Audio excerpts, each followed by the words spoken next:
Welcome to the MSP Corner Podcast. Before we kick off our show, we would like to share what our main objective is at the MSP Corner. Our main goal is to help CEOs build profitable and self-sustainable IT service firms. We are not just providing tools for IT firms, we will be sitting in meetings with you to ensure your IT firm stays on track. The first area we are focused on, strategic sales. IT firms are stuck selling technology or IT support. We will provide you with the blueprint so you position your firm as an added value to your prospects. We will have framework on how to sell value so you influence the prospect into selecting your firm. The second area we see many IT firms struggle in is marketing.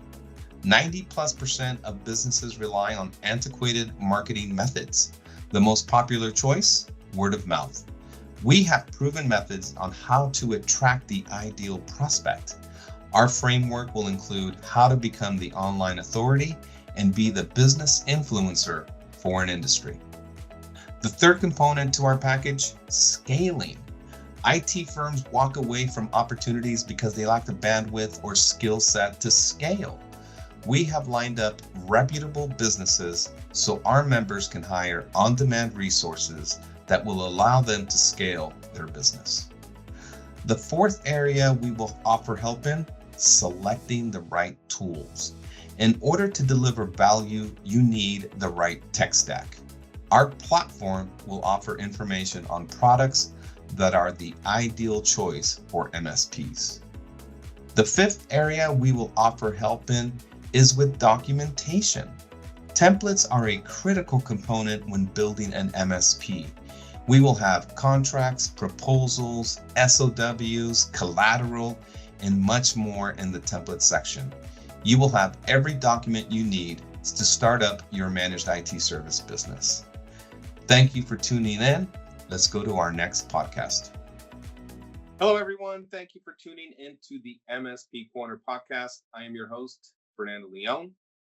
And today, I got my co-host, Gregory Morawietz, and today we're going to be discussing our expert corner.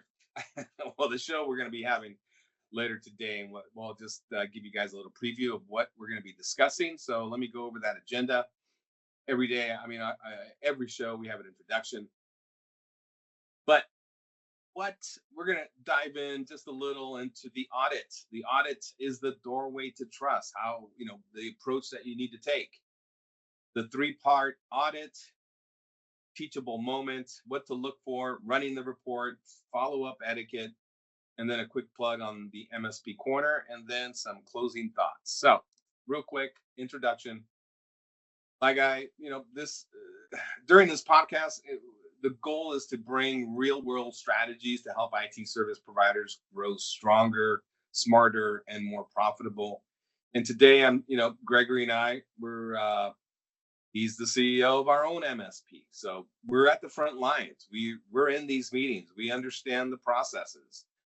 And we're going to dive into how MSPs can use network health audits to uncover hidden risks, start trust-based conversations, and turn discovery into action.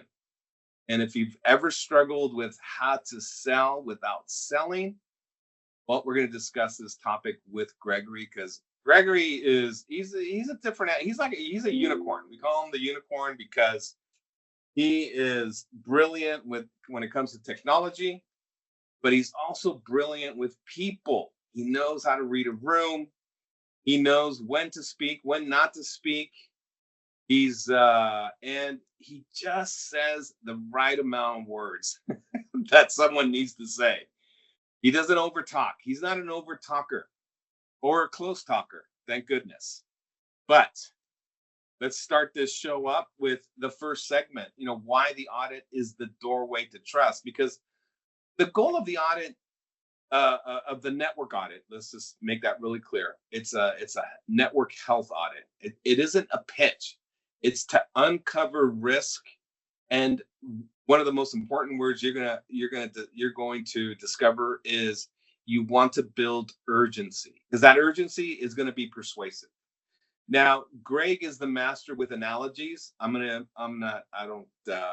So I came up with my own for this show, but a network health audit is like an MRI for your network, right? I don't know if you've ever had an MRI. I have. When you get to a certain age, you got to have MRIs at times, but an MRI it's a scan. It's non-invasive, right? It's a scan of what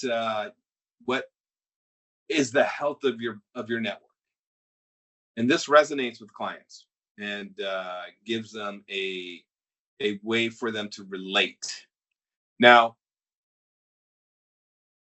let's see. My first question to Gregory is, you know, Greg, so how did you evolve your audit process from technical, because you're super technical, to to consulting, right? Because you got to be really careful when you produce a network audit. You can't get technical with individuals, but when you have a discovery, like you're like, hey, you guys, you're going to come up to them and say, hey, there's no backup in place, or backup has failed. So how did you evolve to a consultant from a technical person? Or do you feel like you were always a consultant? No, I had to use a template. I had to get myself a template and use it and be able to work with it. Basically my template helped me. Like a basic, 1, 2, 3, how to. Gotcha. Gotcha. Do you think MSPs make a lot of mistakes when they first start offering assessments? And if so, what mistakes do you think they're making? Yeah, I mean, obviously not using a template would be one of the mistakes they make. Other than that, just trying to sell, you're there just to kind of like reveal, not sell. You're there to just like show, here's what I found, not I want you to buy this. Yeah, exactly.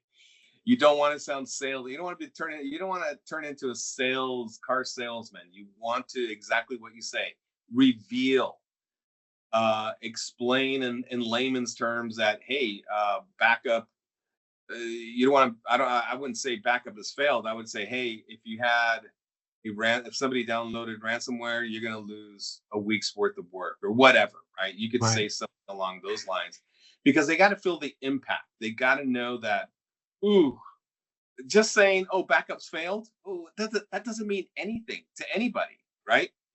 So you gotta, what's the word? Consequences.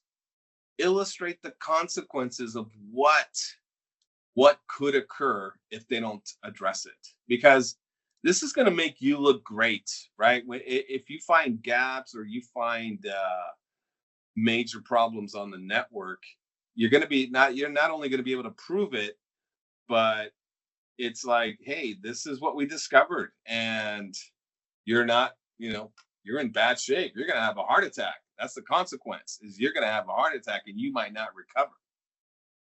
Now, let's break down a three-part. I wouldn't be alarmist. I wouldn't be fear mongering. I would just say, Yeah. look, these are vulnerabilities. I wouldn't say you're going to die or you're going to fail or whatever. I would just be like, look, these are your issues currently. Yeah. These are the issues I discovered. Don't go, you're going to have a heart attack in 3 days if you don't fix these. I see a lot of people do that. They try to fear their way through it. No, And I it's agree. like, don't Yeah. fear your way through. Yeah, and that's one thing that where you and I, we consult each other before we meet with a client, and exactly that. You got to discuss these approaches, because I agree with you. I cringe when I hear fear mongering. I don't like fear mongering. I'm not a fan of it, and it's very manipulative, and I don't like being manipulative. So you can definitely have a different approach where you're you can soften the blow, or explain the consequences where it's not so uh where you're not fear mongering. Yeah, So don't scare anybody. okay. So let's talk about the next segment, where you break this down into a three-part audit, where part one, it's the strategic discovery with the client. And I know you've used this next tool. Part two would be the scan, rapid fire tools, right? We use rapid fire, or are you using something else now? You can use all kinds of tools. Rapid fire is a good tool. Because it's objective, right? It's non-invasive. It's not like you have you're not installing anything. It's just doing That's right. scan. Is that right? You're scanning the network, yeah. And is it? Do you have to buy a license for each You time? do. Okay. You do. Okay. Interesting. Interesting. So the third part is end user feedback to find invisible frustrations, right? Because sure, you've got the discovery with the client, which is part one, and the part two you do the scan, but you got to also talk to end users because they're the ones that are experiencing probably the most pain, right? They're the ones that are using all the tools. Like a CEO is not going to be using a tool in operations or development. So if you talk to an end user who's developing a product and they're like, oh man, the network comes to a screeching halt at 2 p.m. or whatever, right? So things like that is definitely a requirement for you to also know. Yeah, talking to the stakeholders is important, but it's important that you also talk to the end user. So how has using this third-party tool, Rapid Fire, changed client conversations for you? How have you steered them, and what kind of feedback have you received in the past? Well, I mean, I usually don't get feedback from end users too often unless there's something that is asking me to get that, because usually end users have no idea what's going on or don't understand security, or they don't know what they're talking about, or they don't know what they're experiencing. But it can be a helpful thing that leads me in the right direction. But I rarely ask them what's going on. Nor do I ask executives. Executive, again, don't feel like they know much. If you run a scan and you find out there's a bunch of vulnerabilities, they probably never had any idea that they ever were even there. No, I So agree. Yeah, yeah. But you don't think it's important to get their feedback, the executives or the end users? You don't think it's ammunition to there's a build? discovery component to this where Yeah. you're looking for answers. Then yeah, sort of. Okay. Well, But I've seen our network assessment because I'm the one that writes these proposals. I mean, well, sorry, I write the statements of work. Our network assessment has a clear breakdown of I even have questions in there for you. I don't know if you remember. I know maybe it's been a few months since we've done one, but you have a list of questions for end users in there. I don't know if you remember this. like I said, I rarely ask them. If I need Okay. to, it's Okay. rare. So you don't think it's important? In certain scenarios, yes, it's important. Like if end user satisfaction is an issue, or end user, it's rare. There's a time and a place for it, and it's not very often. Well, how about this? How about this? We're talking to a new client, and the client's like, Okay. "Oh gosh, my end users are frustrated." Oh, what do Okay, they do? then Okay. yes. Okay. If they're pointing you to in a direction to go in, Yeah. then yes. But if they're like, our network is slow, I'm not going to ask end users any questions. Mm, mm. Most likely not. I might ask one, but not many. Have you ever Very very low. have you ever uncovered something so major by asking one of the staff members, or have you done all Yes. like what? Share, please share. Well, every night there was a network outage at the same time, around the same time, not the same time, like 8:05, 8:07, 8:10. Yep. And I was like, why is this network outage occurring? I watched the network at night, and sure enough, there was like an issue at around 8:07, 8:10. Couldn't figure out what it was. I looked at all the logs, I looked at everything, and I couldn't figure out what it was. So happened 4, 5, 6 nights in a row. And I said, can I stay in your server room overnight to see what's going to happen. What's happening. Is there water leaking from the roof? What is going on? I couldn't figure it out. So I sat there overnight in the office, and sure enough, around 8:05, the janitor comes in, starts mopping the server room floor, and for some weird reason, he pulls off a magnetic screwdriver, pulls it out of his bag, and puts it up against the wall. But it wasn't the wall; it was the server room. It was the server side of the server, because it was metal. Okay. So he was putting a magnet on the side of the server, causing it to fail every night. And that was it. That was interesting to figure out. I asked lots of questions of everybody, and ultimately I had to sit there in that room and figure out that it was a janitor. Now, why was he doing that? He was just taking off his screwdriver or his measuring tape or something. He had something magnetic that he just did it every day out of habit. And I went, wait, what are you doing here? And he just put it on the wall. He's all just putting this on the wall. I'm all, this is not a wall. This is a server. This is the side of a server. And he was shocked. What? Oh my goodness. Oh my. No. That's interesting. All right. Let me go next to my next list of questions here, because scheduling your next meeting is where you're going to have like a teachable moment. First, you never want to leave a meeting without the next step, right? If you're going to meet with an executive and say, look, you're a great fit for our organization, I need to schedule an audit. If you didn't bring in a technician with you, you're going to have to schedule that. But you need to guide a client, because we've gone through this, Greg, where you're guiding the client and he's like, look, I need you guys to do an assessment because we're just in bad shape. He knows it. It's not like even a question. So we've guided clients on how to get credentials, right? Admin credentials, but it's been at times challenging, wouldn't you say? Absolutely. So this is a teachable moment where you can teach a prospect what good IT behavior looks like. And so what's your go-to strategy to make sure first the next meeting gets booked, right? You're like, okay, we've met with you. You're a perfect fit for us. Do you just say immediately, hey, we're going to have an audit. We're going to come back tomorrow. We need the credentials. Oh, you don't have them?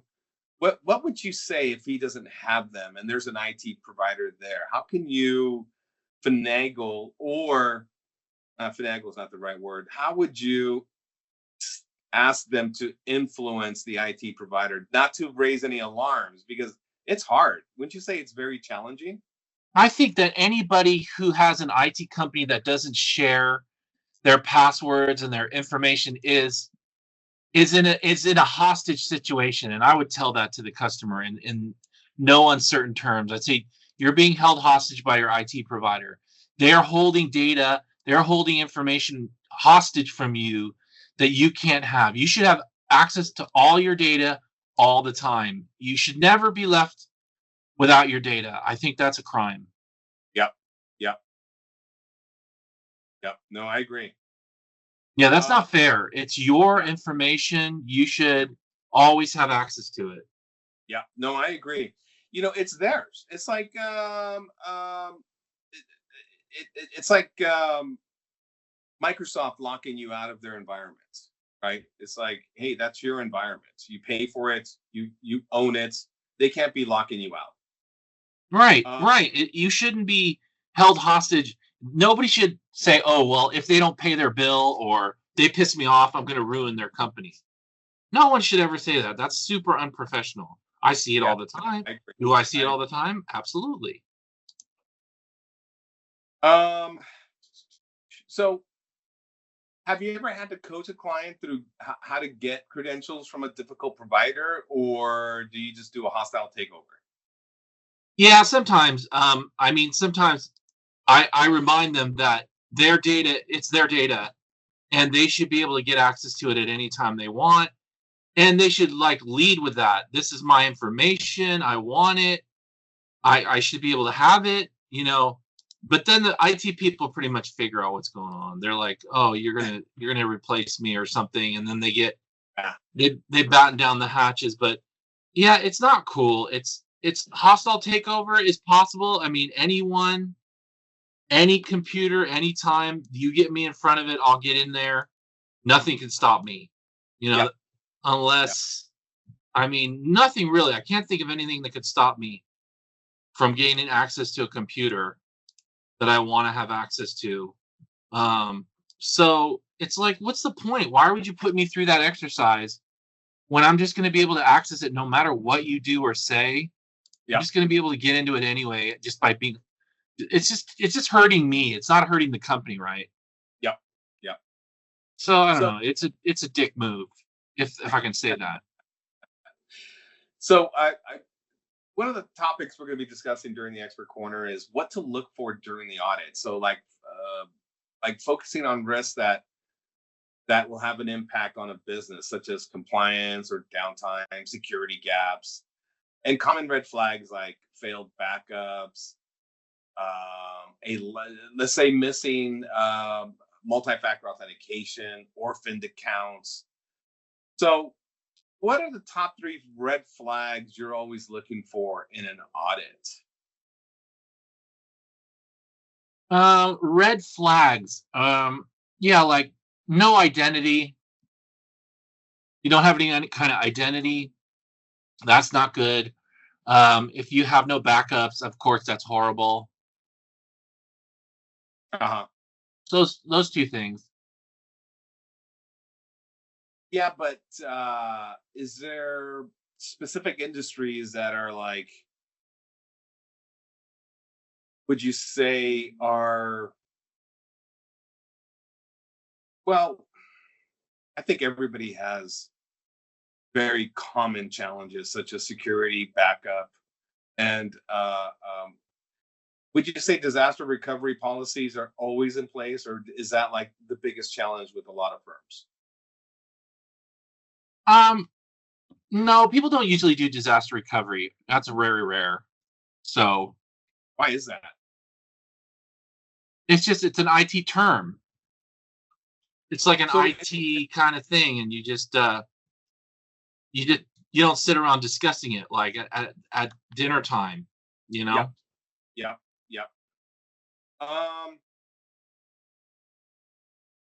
So talk to me about etiquette. Well, really, this is more about me. Well, follow-up etiquette that stands out.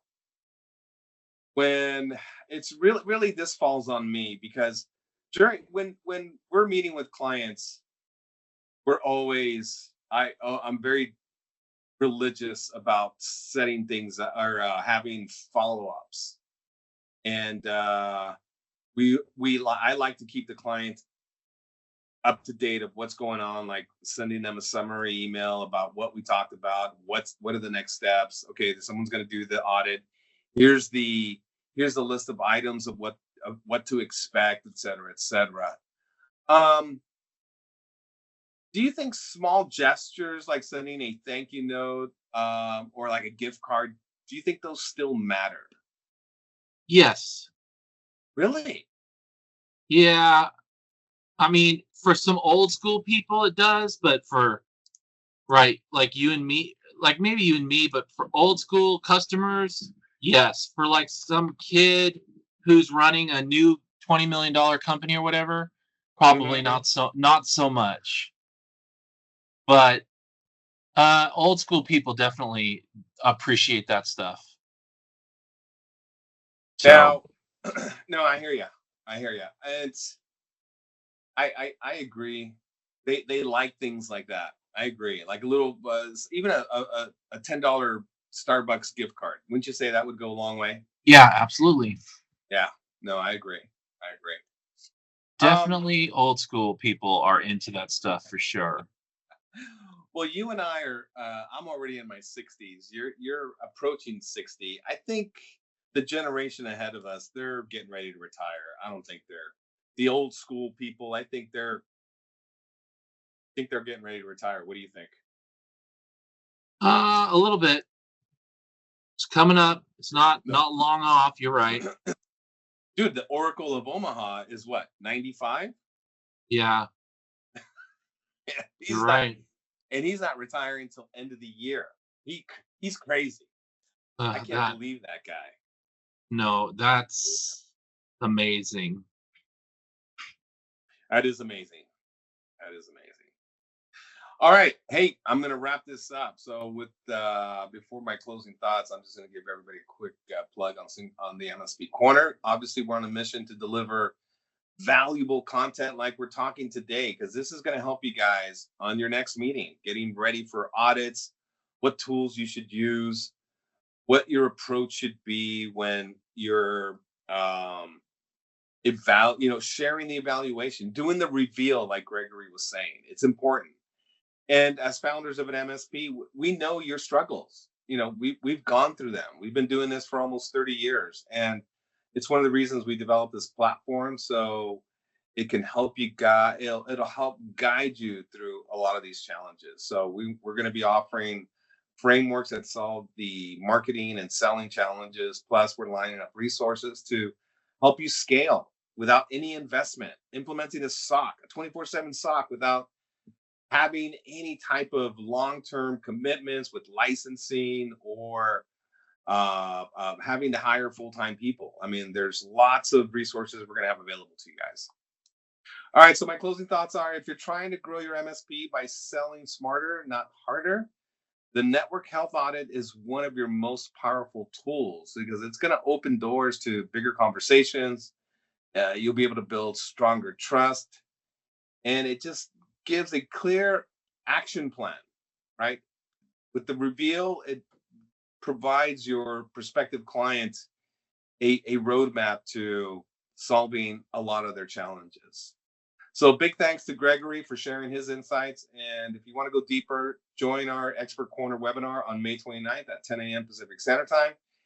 And make sure you're part of the MSP Corner group. Go to www.mspcorner.com, join. And if you have any questions for Gregory and I, email us at info@mspcorner.com. Have a great day. Thank you for listening, and don't forget to sign up to be a member on www.mspcorner.com.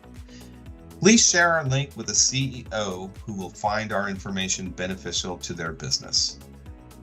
Have an awesome day.